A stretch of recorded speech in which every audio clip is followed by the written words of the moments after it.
صاحب أجمل وأعظم دعاء. أسأل الله أن لا يحرمك الأجر. ما شاء الله تبارك الله. الدعوة اللي قلتها لي والنصيحة اللي قدمتها انتشرت انتشار عظيم.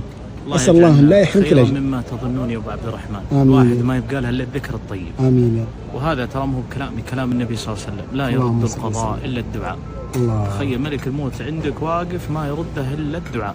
هذا كلام الله سبحانه وتعالى وكلام النبي صلى الله عليه وسلم. اللهم صل وسلم. دامك مسكتني وانا ماشي على قولتهم، ابى انصح نصيحه لوجه الله. الله يجزاه خير. الدعاء له اثر عجيب كبير على نفس الناس، وهذا الدعاء ابى انصحكم تكتبونه وتطبقونه لعله يكون ان شاء الله صدقه جاريه عني وعن اخوي ابو عبد الرحمن، لانه جالس ينقل شيء يسر الناظرين.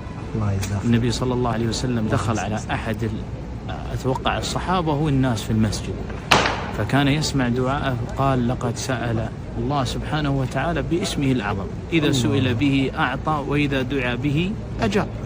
كان يقول اللهم إني أسألك بأن لك الحمد لا إله إلا أنت المنان معي يا ذا الجلال والإكرام يا حي يا قيوم، وتكمل دعائك ارزقني وظفني، الدعاء اللي ترى.